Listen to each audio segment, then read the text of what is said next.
Hello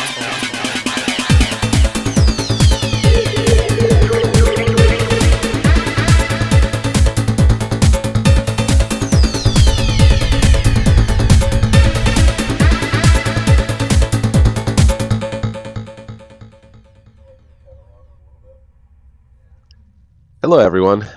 In this video I'm going to be turning the small sweet gum crotch, and this is a twice turn project, of course. Try to keep since I'm turning the whole thing, I didn't split it in half like I would a larger crotch. I'm going to go ahead and turn the whole thing so I'll have pith in there, so I'm going to go ahead and put some ingrain sealer on it after I get it rough turned and put it in a bag and let it dry for a few months, and hopefully I can keep the pith from splitting out. The sweet gum, I found a bunch of it laying on the side of by a house, and of course I picked it up. It took me like 3 different days to get it on my way to work, but turned out to be quite a find. I've made some beautiful objects out of the wood that I found here. I do believe that I found 5 crotches in that batch, so it really helps out because the crotches are beautiful. The grain where the 2 branches come together, get a lot of chatoyance. I like the color of the wood. It's a nice chocolate brown. It gets some gray streaks in it, and a little bit of spalting in it too. This one sat around for about a year before I turned it, so got a little bit of spalting in it.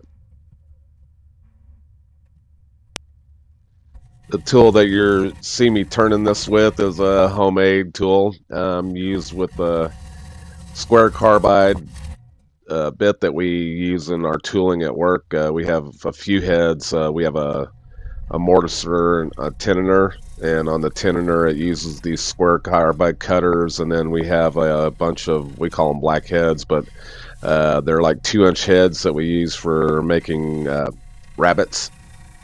The shaper, I also have a couple that I use inside of the molder for side cutting when you're doing dimensioning in the molder, or anytime you need a square edge on the outside, use the carbide cutters. So I have a bunch of leftovers. This is a used one that I was using before. I like using the carbide on anything where I have the bark. Saves the steel on my, expensive. I mean, they're $100 for just the gouge itself, not including the handle. So try to save as much steel as I can when I can, and those are pretty inexpensive. We get them, I think, a pack of 10 for like $30 or something like that when we get them. So I made those when I first started getting back into turning again, and they've been a great help. They really have. So here I've got the outside shaped the way that I want it, and now I'm doing the inside. Like I said, this is a twice turn project, so I'm gonna try to, you'll see me here in a little bit, I'm gonna measure this so I can get the 10% for the thickness of the walls before I put it in the bag. Didn't get to keep any of the bark, but I didn't expect it to. I picked this up in the end of the fall, and I haven't been able to keep any of the bark on this. Now there are other pieces that I got later on that I found at another house, and I do have some luck with the bark on those. The tree was cut a little bit more into the winter time, so here I'm using a 5/8 bowl gouge, just getting the inside shaped, trying to match the outside, trying not to get a big catch for anything dumb like that, so that ruins the live edge, or actually I guess you would call it a natural edge since it doesn't have any bark on it.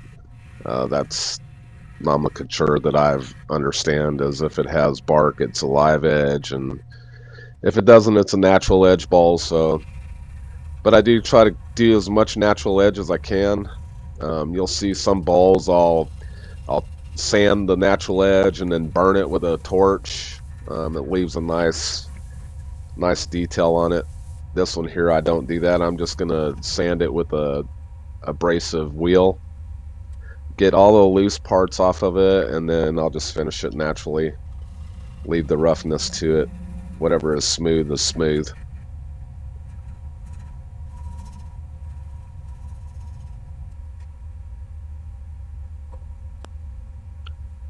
Here I'm using Klingspor ingrain sealer. I found it. We use Klingspor sanding belts for our wide belt sander, and they brought in a catalog. I didn't even realize they carried stuff like this, but at the time that I purchased this, it was only $17 for a gallon, which was about a third of the price of the name brand one that everybody uses, so the Anchor Seal. So I tried it out and it seems to work pretty good. I have had some cracking on some ash pieces, but that's just because I didn't really seal them well enough. I should have put 2 or 3 coats of the sealant on it. It works really good. If you use Anchor Seal or anything like that, this might be a cheaper alternative for you. I did buy another gallon of it not too long ago, and I think the price went up about $4, which is not bad considering the way the economy is right now. Now I've got the bowl out of the bag. It's dry down to 12% at least on the end here where the tenon is. The rest of it on this one actually was down to about 8%, which is unusual because our humidity is pretty high here in Houston. Usually the wood is a little bit higher that I've dried before. But I'm just going to shape the outside. I have it in a jam chuck here, shaping the outside of it as much as I can.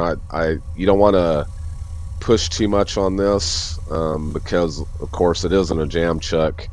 It works pretty good. Usually I don't do it this way. I usually get a little bit on the bottom and then do the rest after I have it in the chuck. But this bowl is out of rounds, so I had to fix the tenon on it. So I went ahead and, well, it's easier for me because I'm right-handed to go uphill that way. Usually I do it from the tailstock end and do a little bit left-handed, or I'll pull scrape and get it nice and smooth where I can get the gouge on it going uphill the other way, which is what I'm going to do here. It's still a little bit rough, so this sweet gum cuts exceptionally nice. You can see the shavings that are coming off are really nice. It's a softer wood. The only problem with it is it does have a lot of bark inclusions on it. You'll see them, the little orange spots here and there. This piece doesn't have a lot on there.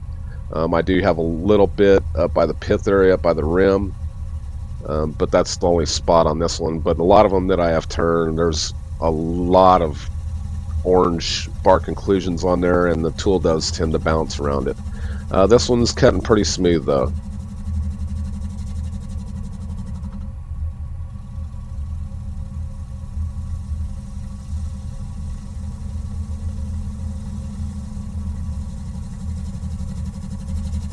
You can see here I'm cutting uphill, trying to get it as smooth as possible, get it at least round where it's not bouncing around. And you'll see I changed my hand position here.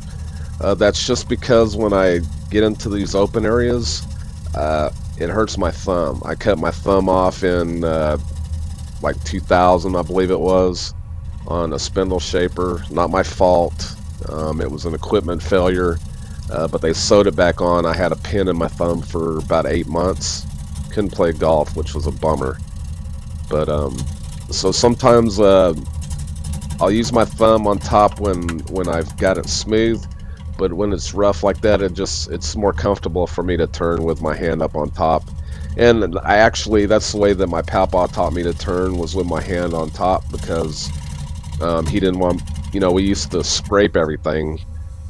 Back when I was a kid. I'm 60 years old, so that tells you I was turning on one of the original shopsmiths from Magna Engineering. So it was pretty rough, but yeah, when you're a kid too, you need to hold on to it a little bit tighter than I do now. It's a lot easier to cut with these chisels than it was with a scraper. While you're watching me shear scrape and sand the outside of this bowl, I just want to say a little bit about carbide tooling. When we mill our lumber, we don't use a pit saw anymore.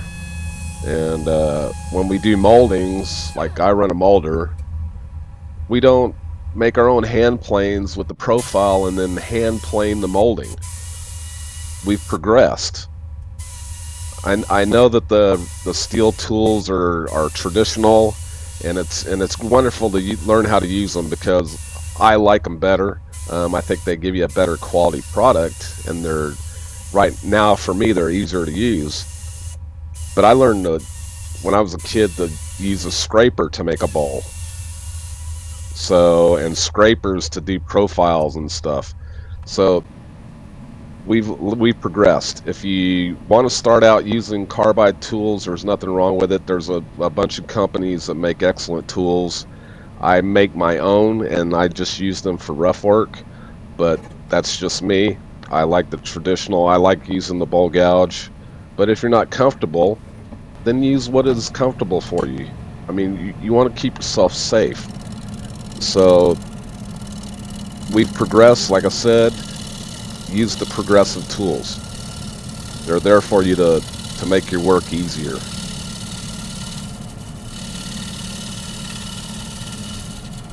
Here again, I'm using the 5/8 bowl gouge to do the inside of the bowl.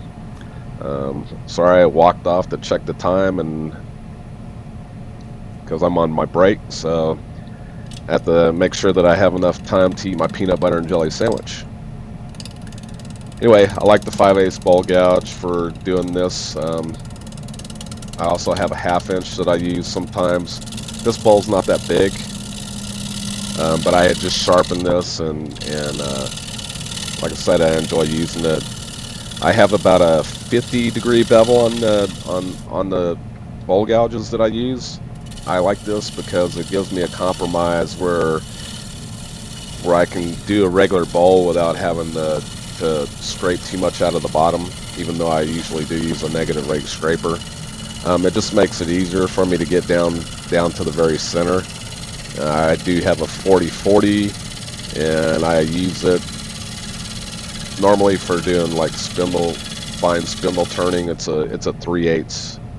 But I have tried. I do use it sometimes on these bowls. It's pretty aggressive. I know that much. So it's a little bit wanky for me. I like the bigger bevel, and I can get down deep into a bowl with this 50-degree bevel that I have on here. I know a lot of people use 45, which is fine if that's what you're used to. I'm just used to this one. All of my jigs for sharpening are set up for it, so.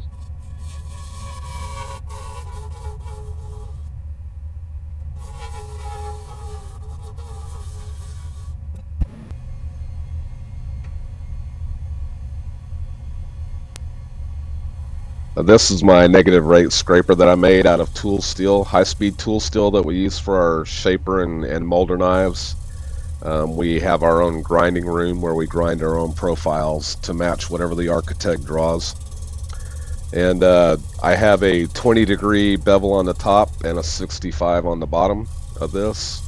And I use that because it's the angle that I use for my skew is the 20, so I can keep my wheels set up at a 20.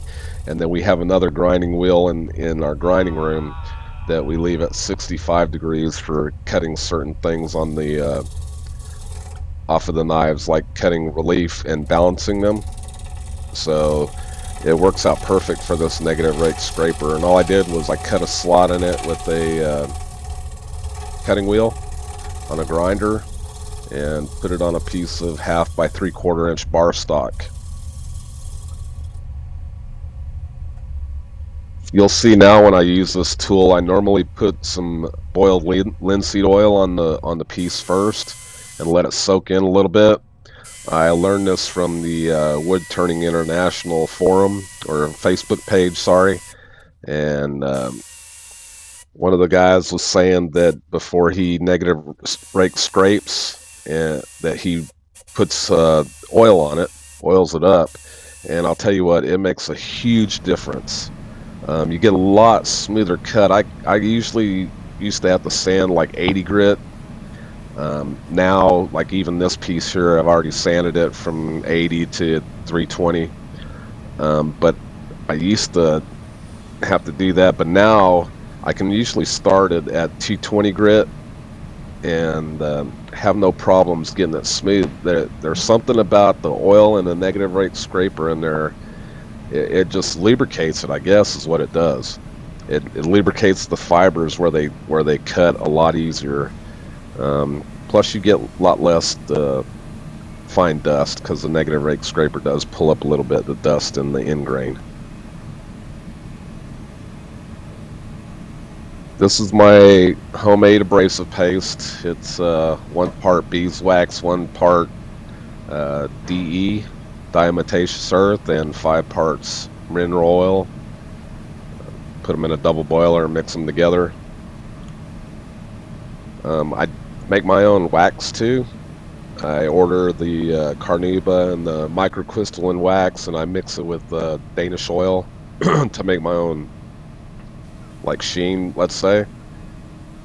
And the only reason that I am doing this is because it's not that I can't afford the other products. It's just that I can make these on demand, and the way the supply is around the world right now, I don't know if I can get abrasive paste when I need it, or the sheen that everybody uses. So I can control it a little bit better, and I like experimenting with stuff. It seems to work out great. I get pretty good finishes on my projects, if you haven't noticed, so I'm happy with what I'm doing, and I have the time to do it. It doesn't take me but 10 minutes to whip up a batch of abrasive paste. It's always fresh, especially this finish here. I have to make it fresh, not make big batches, because it'll dry up real fast. But it does put a really nice shine on the object, and it seems to stay.